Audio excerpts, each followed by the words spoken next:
Many thanks everyone for still staying with us right here on the program. The Babangida's book launch has continued to lead a lot of leaders and many Nigerians to ponder on the lessons of history. But joining us this morning to review all of these developments and insights, the controversy, the path and the back and the concern reactions as well, and what possible that book and even the admittance of the annulment of June 12 election, what does it really mean for our history, is Professor Ibrahim Ado. Thanks so much for joining us, Prof, this morning. Very quickly, it's almost a week the book was launched, but there are a lot of reactions that has continued to sustain right till now.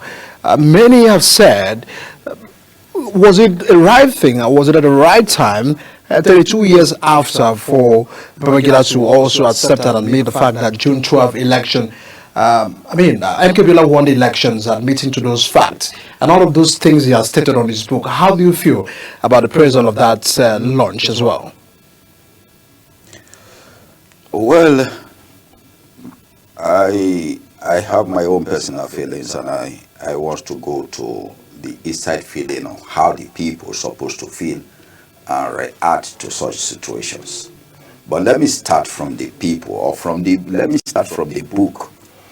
If you look at the early history of the gentleman called Ibrahim Badamasi Babangida, you find out that he has no background history of himself. Where you don't know the first to the fourth history of yourself, then there is a dominion somewhere. His grandfather was somebody not known anywhere, just came to settle in Wushishi and got married to his grandmother, who gave birth to his father, and that is how they come up. That is the total end of his history, meaning that he has no foundation. We can categorically say he's a Senegalese, he's not a Nigerian. Because in the detour of the history, there is no fundamental place from his grandfather. He cannot point that his grandfather is from so-so-so city, so-so-so village, so-so-so hamlet in Nigeria. So everybody has every right to say that his grandfather and himself are not Nigerians. But by virtues of law that says cohabitation makes you to say you are fundamentally from this place, makes him a welcomed Nigeria. Going back to that history, you find out that he has some primary people, they were together in primary, had their primary education and secondary education together. And most of them were not familiar to the histories because of his inferiority complex between these people. If you go to his history, you find out that it's a Magnodavias triplicans, as we know it in psychology. He's supposed to have gotten some psychological healing in between. But he joined the military successfully. So let's come to the second chapter of it all. In one of his write-up, or his writing, he said the January 15, 1966 coup was a national issue, not an Igbo coup. Nobody has ever called it an Igbo coup. Why they call it an Igbo coup is because of the military officers involved in that coup, that majority of them are Igbo. Miss them said it is an Igbo coup. Because it was not planned by Aguiyi-Ironsi, it was planned by these young, energetic military officers who felt discouraged and wanted a change. It was not planned by Aguiyi-Ironsi. Aguiyi-Ironsi, being the head of the military, came up and took over because there was already a reaction from other military bodies. So it's not specially an Igbo coup. If it was specially an Igbo coup, when Gowon took over, Ojukwu wouldn't have been made the military governor of Kano State, where he was before. So it was actually not an Igbo coup. Then coming down to see that he was one of those people when Dinka took over to smash the Igbo group. That one, I disagree. He only played Bravo into the hands of people like Olusegun Obasanjo and the rest, forgetting that he implicated somebody like Colonel Abdullahi Umar, who was his colleague in the military, on that coup, who was totally an innocent person, just because he envies all his mates in the military, almost all his mates, because he was a total failure. That they are praising him today as a Maradona or whatsoever and call him different names as the evil genius and the rest are because people today don't even know the history and know who Babangida is. So to go down with Dimka, one of the officers that has to follow, who was very innocent, was Lieutenant Colonel Abdullahi Umar. Will he say that he was part of the coup? That, of course, everybody knows is not true.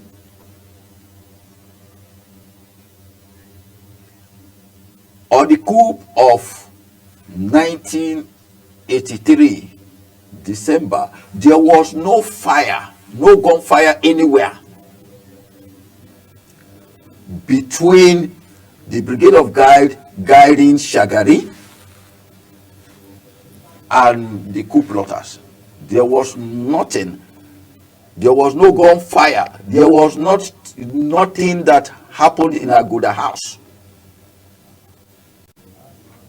The only thing, if Shagari knows what was happening, and Ibrahim Baku came to meet him at Aguda house.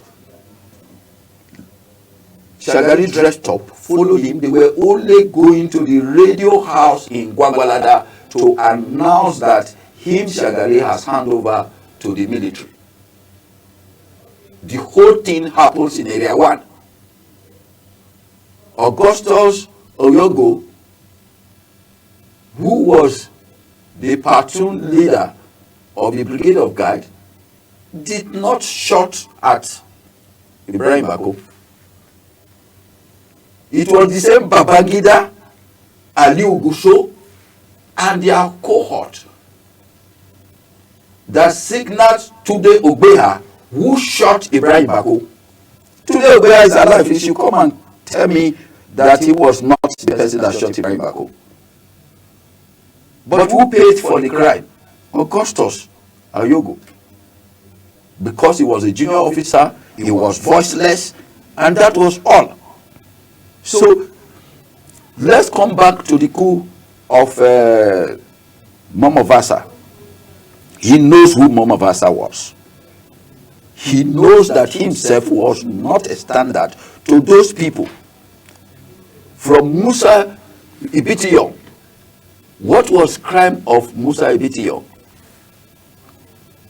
He's denying him of an access to a file, which was a secret file, led to the death of Musa Ibitiyon. Denying him to a presidential flight led to the death of Martin Luther and Ben Ekele, who was the boss of Martin Luther. So you can see the kind of person he is. He wants to travel on a presidential flight when he was much and not a personality to use that flight during Buhari regime. Sakaba denied his wife an access to an official material vehicle. That led to Sakaba's death. So I can give you vividly the offense of the 10 military officers that were killed during Momobasa for doing nothing. Vedetta for insignificant things. He wanted to use the presidential flight. Martin Luther said, no, you don't have any approval. He went to Benekele. Benekele said, no, it is not for your use. It is not an official right. You have to go to the chief of the president and commander or the head of state. When you have his order, we can fly you. That was what killed all these people. And these are second and third best pilots in the world. Are we going to run all the atrocities committed by IBB? And it has the temerity, it has the effortry to make people believe that he has done something that needs. And when I watch Nigerians sometimes and I ask them, where are we going to? When we celebrate valiance, he wants a presidential library. The presidential library that is built by the former president Olusegun Obasanjo. How many people have gone there for any research? Is that our priority? Now billions of naira has been donated for a presidential library that is of no significance. Everybody has lost their pens. I know that the pressure group in Nigeria is everybody knows their pains and move ahead. But that does not mean that you have to topple on the tail of a lion just because you think that the lion has been overfed. Do you feel if Abacha was alive, he would have had a reply to all of these statements? Very well. Abacha was never a coward. IBB knows that he's a coward. Some of the things he don't know is that the world has moved from those mediotic thinking into the world of significant sciences, where he is no longer a threat to anybody, neither is his family a threat to anybody. He's somebody that can be taken away in 10 minutes. But people are forgiving him not because he's anybody evil genius. Families has forgiven him and taken it as one of those things and move ahead. Those who are God-fearing has used God to embrace their pains and said, let's go. Not because it's a superpower. Do you feel this book is touching on the sensitivity of the matter? Yes, it has trampled on people's intelligence.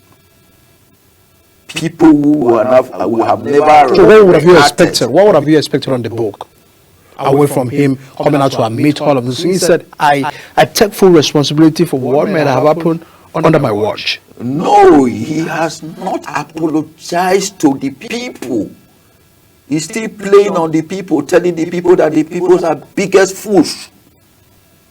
Apology would have been better. Yes. Where are the children of all these people that have lost their life? Did you know what happens in Ejigbo? The middle class officers and the role he played with Tunde Ogbeha. Even Tunde Ogbeha's brother was in that plane, and Tunde Ogbeha wants his brother to live, to die, even as both of them were in the military. He killed his brother and took his brother's wife and children. And these are things that are covered and everybody went asleep.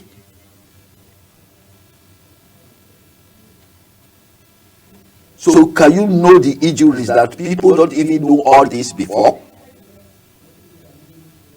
That you want an access to a secret file in an office, and somebody like Musa Ebitiyong told you, no, you can't have access to this secret file. And you killed him, These are people that were not commanding any unit of the military. They are not in the armory, they are not in the factory, they are not in the signal corps, they don't control even a platoon, not to talk of a battalion. And you've wasted them. Was Benekele having anybody in the Air Force as a pilot, as a presidential pilot? Was Martin Luther having anybody? Was John Oche having anybody that he controls or commands in the military? Let him come and tell us who they command. If they command just even 10 men, they have no weapons. Was it 50,000 or 100,000 or 200,000 they use in executive coup? He should come out and tell us the truth, because we know this we investigated.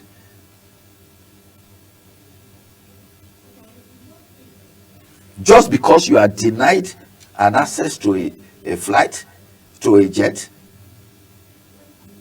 just because Zuckerberg told your wife that she has no right to some official amenities, you finish those kind of people, and you want Nigerians to clamp hand for you?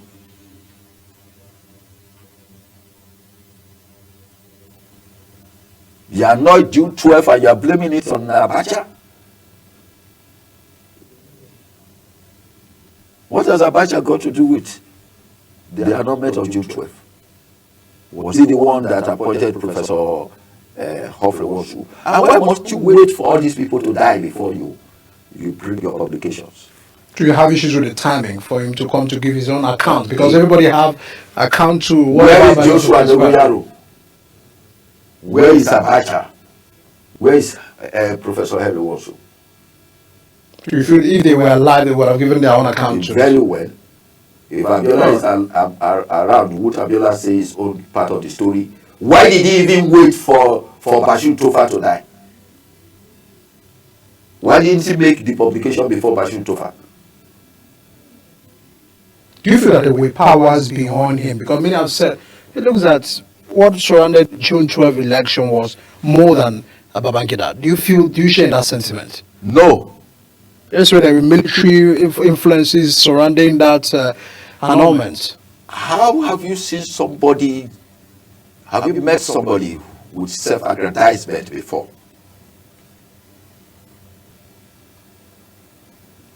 Somebody who wants to show the whole world that I did this. When people want to clamor for something, who experienced IMF structural adjustment program in Nigeria?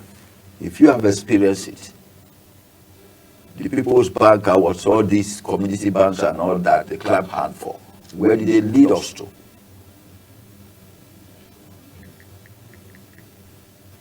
So when people come out and said, he made this, he made that, yes, there are some principle. There is no leadership that there is no principle elements.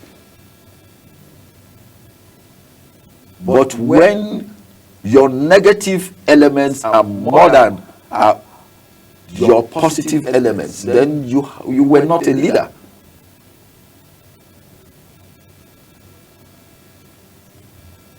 Where is our $12.8 billion? Did he write anything about our $12.8 billion? Those aspects are scripted down.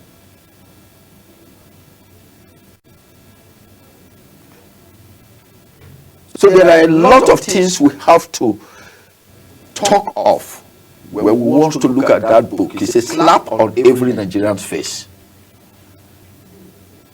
That we really don't know our history and where we are coming from. And it is the right time they tell us what our history and what we stand for. It was not a religion party. Everybody is involved. Whether you are from the north, you are from the south, from the east, whatever, you faced it one way or the other with him. So he can't kill the nation and tell the whole nation that you are fools. So do you feel that he's trying to make peace for him to come 32 years after for this book? It's not, because at some point there were videos he said he's never going to write a book, but for him to come out now to write and give his account of story, do you feel that is a man seeking he for knows peace? it's already going, and the element of his deeds will follow his children and grandchildren. He knows. He's already 80 something. How many years does he have on earth again? But his deeds will follow his children and grandchildren, because they are not welcome anywhere. Is it the children of Abdullahi, Umar and Co that the children are going to face? Or the children of Ibrahim Baku? Or the children of Vasa and Co? Or the children... Vasa was his friend. He has admitted in his book. He has no friend. And I should tell you the meaning of friend today so that you understand what friend is. Because friend is free relationship, including enemies navigating direction. He grew up together with him. They shared the same apartment. I am also telling you that and all of that. But he said, according to him in the book, he said, I had opportunity to serve the friend life and the nation future. There was no nation future, because Vasa has no troop. Vasa was a minister of FCT. Was he having any troop? Tell me among the co-travelers of Vasa who has a troop that can overthrow the government of IBB. Just tell me one person. Name one person among all of them. From Vasa, John Oche, Ibition, Ekele, Benekele, Martin Luther, Sakaba, who was just a lieutenant, and just name anyone that has a troop, that they have a platoon, not even a brigade to command, that has 10 men that will say, you these 10 men carry arms, we are going to. They don't have, none. So where did the coup come from? What is a friend? A friend, let me say it psychologically, friend is free relationship, including enemies navigating directions. You can say your assistant director in your office is your friend, but the same person becomes the director tomorrow. He can even lobby, pay money to make sure you are removed and he takes over as the director. Is that friendship?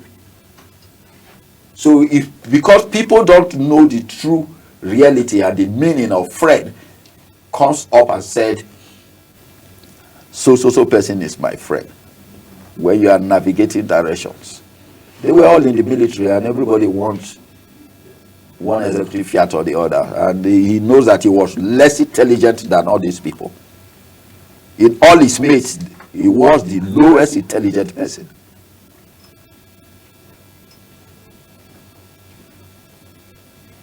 In the realm of intelligence, he was nowhere.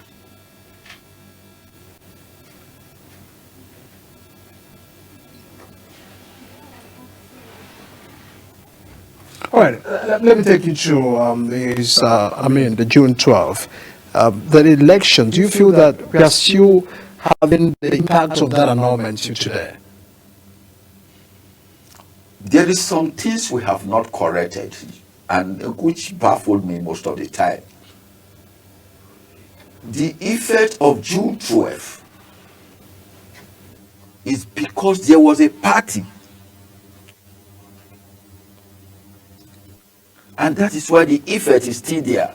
Today we don't have a party, we have a platform, which is the difference. Till we go back and have a party, then we will not have a smooth running democracy in Nigeria.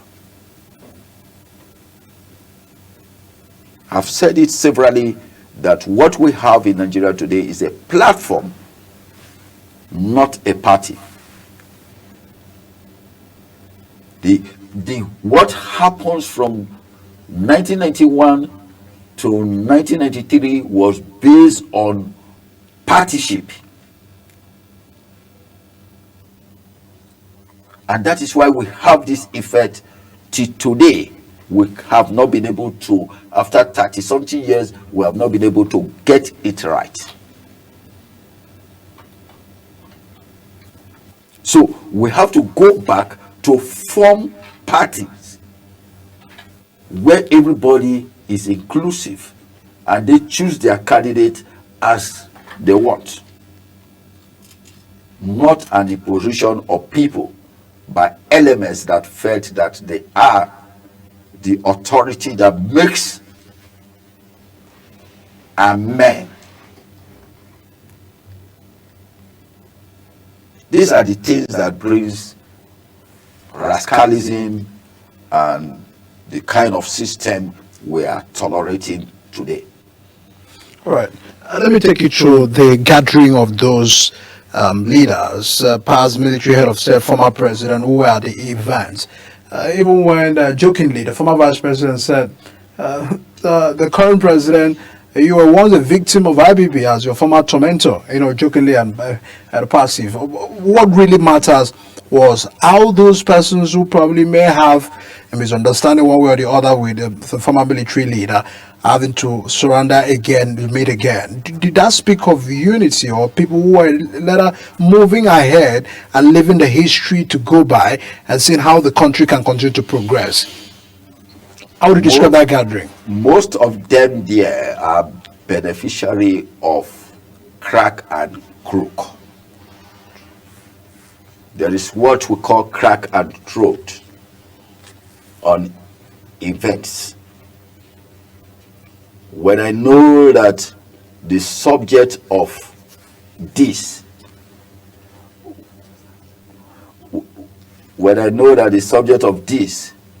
is actually that, in digging gold, you must build the furnace. The gold does not come with the soil, so you have to filter a lot of things. So the opportune ones are what you were saying in the gathering, who now turn to become the power brokers today, not the fighters. I don't know good things, positive things that IBBD ever achieved under his time.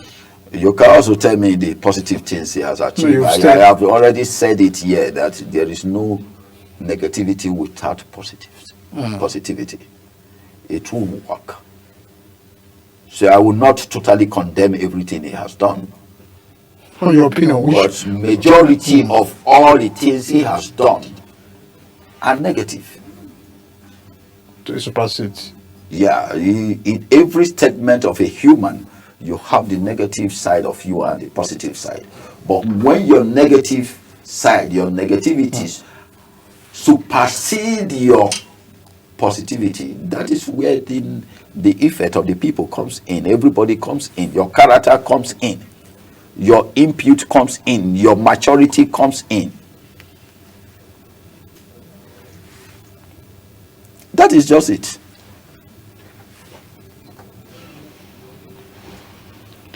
All right. I mean, for a national building, way to go.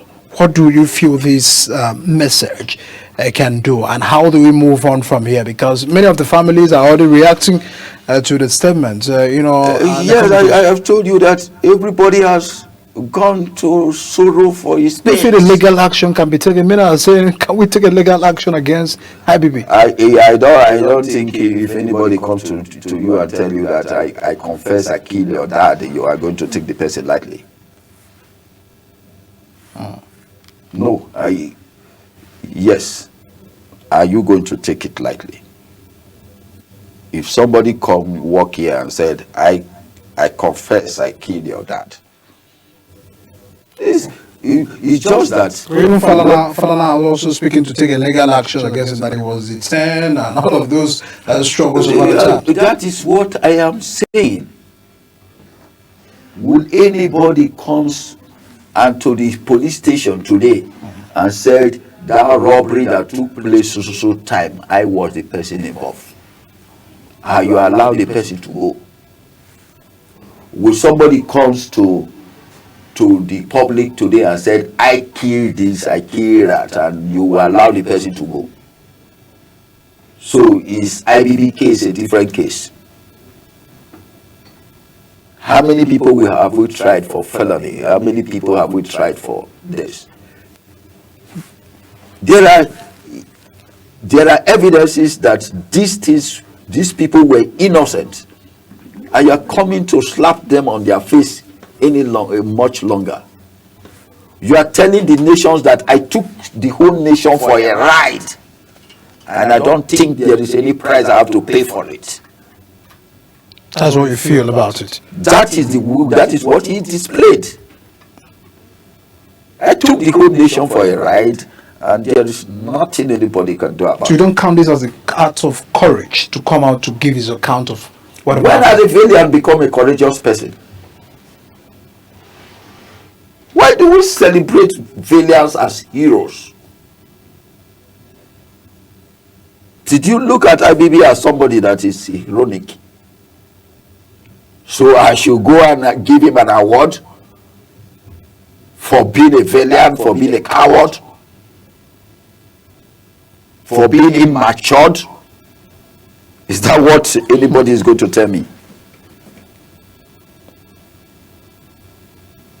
No, I should tell you, somebody should tell me why we should celebrate him.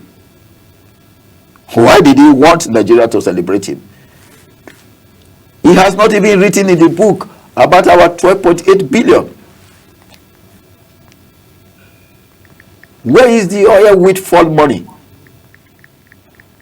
Who did he sell his oil to? And which account did he pay it to? These are the questions I want him to answer.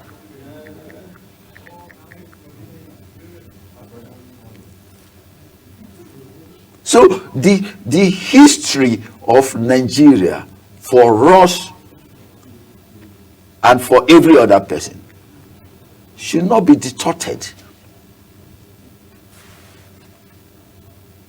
He should give account of people like Lieutenant Colonel Abdullah Umar that he put into that coup of Dinka, who was very, very innocent. Just because they were made in the military, they entered, then he knows that he cannot face their intellectual reference, and he has to implicate him for the young man to die, leave his children and his wife as windows. He did that continuously till he left office and everybody wants to sleep. You killed 10 gentle, intelligent men for your own personal vendetta, because they did not yield to you when you were much a younger officer for one reason or the other. And you think that is enough for everybody to clap for you? Can he resurrect those people? No. Can he resurrect them? Can he rebuild the bond between those people and their family? Will he love it if it has happened to him and his children?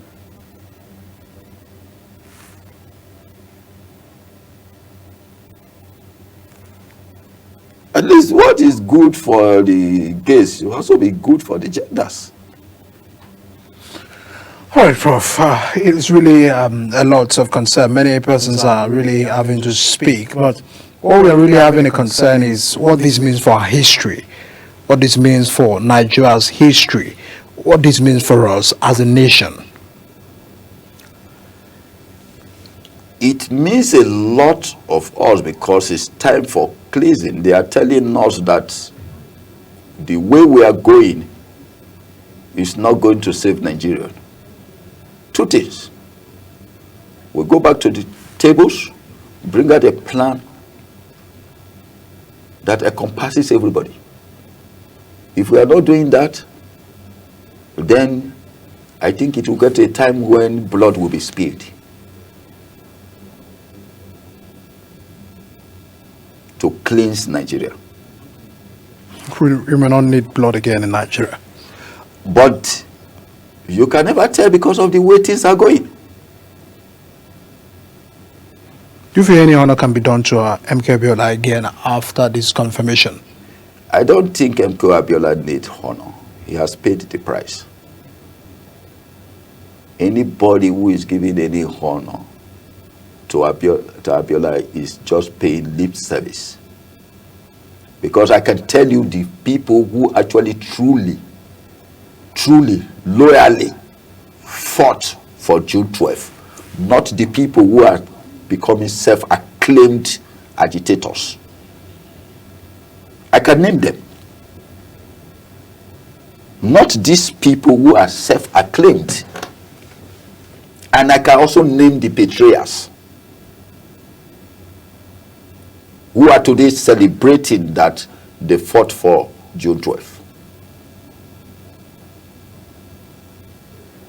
Those who were loyal and the re-agitators are not beneficiaries. They are not beneficiaries.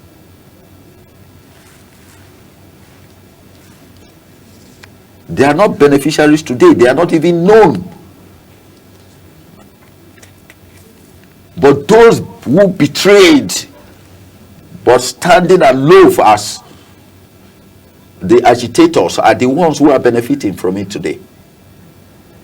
We know them.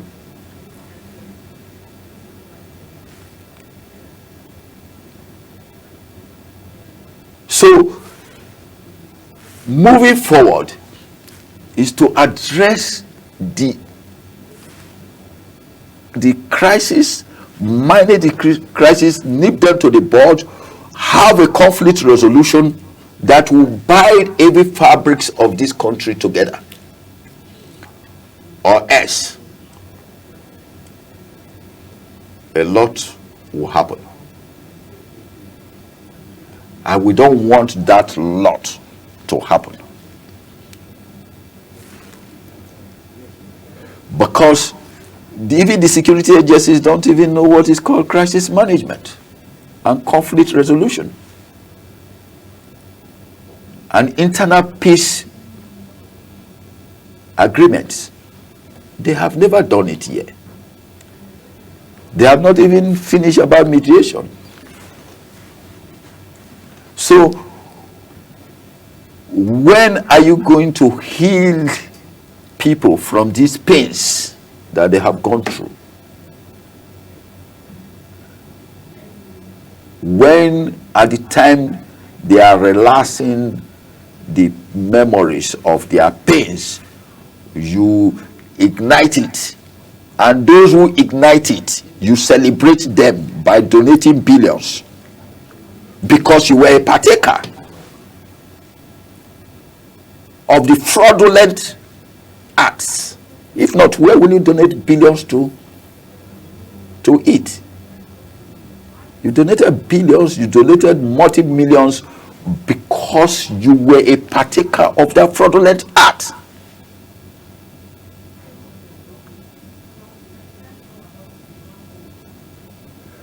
You grace the occasion because you are also a participant.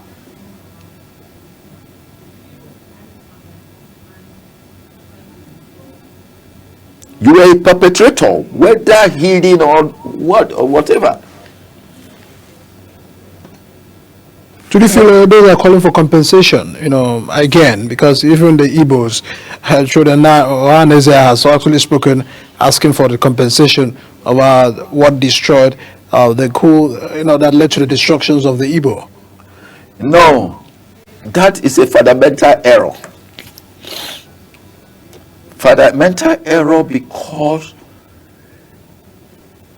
the middle class officers that came in to overthrow in 1966 it was already an aborted coup.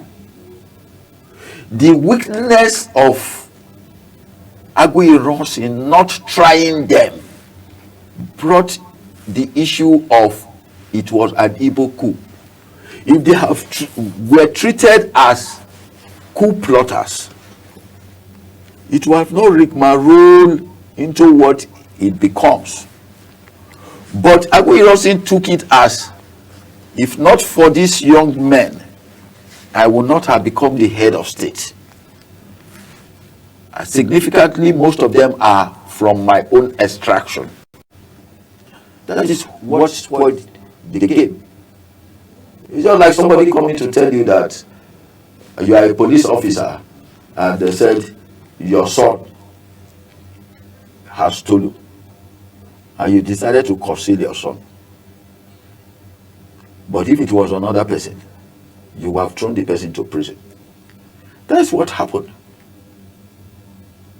And for them to sit down and see, okay, what do we do quickly to resolve this issue? The other younger officers from the northern extraction took it as, oh, the military rule says if you plan a coup, you must die. And now look at the way these ones are being treated. Then we have to do something about it because we lost our people. Michael Okpara was not killed. Nnadi Azikiwe was not killed. Nobody of the Igbo extraction was killed. So they felt it was a sectional thing. Remember, no matter the way you classified a man, if you call Kaduna Uzego as a northerner, yes, he speaks more of Hausa than Igbo. But you should also know that he's an Igbo man. He can never have become an Hausa man. Never.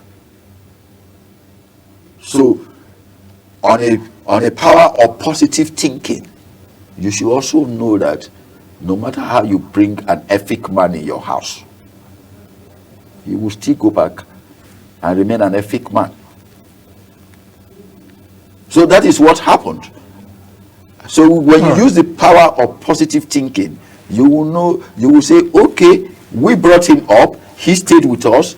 The same person he stayed with was Sir Amadu Bello. And the same Sir Amadu Bello was killed. So you look at it, if you are a premier of the northern region and you have brought up somebody as your son and he led a junta that killed the person that took him as a son, who is supposed to be the foster father, and he left somebody who may have neglected him or who have not even know him, and Osadebe, Dennis Osadebe was there from the Midwest region, and Michael Okpara was there from the Eastern region. None of them was touched. How will you feel? You will say it's an Hausa, it was a general phenomenon. It's not possible for you to think that way.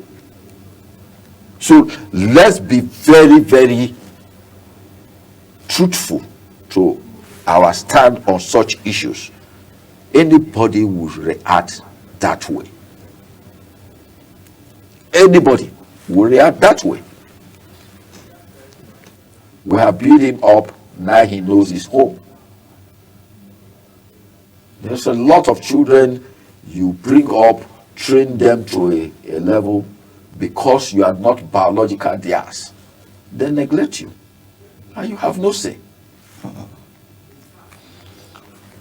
All right. I mean, it's a lot of reactions to that, which has even triggered for many to continue to ponder over the history and accounts that have been given by IBB over Nigeria's trajectory of our democracy and struggles for our leadership, and all of those crises that probably was under his watch.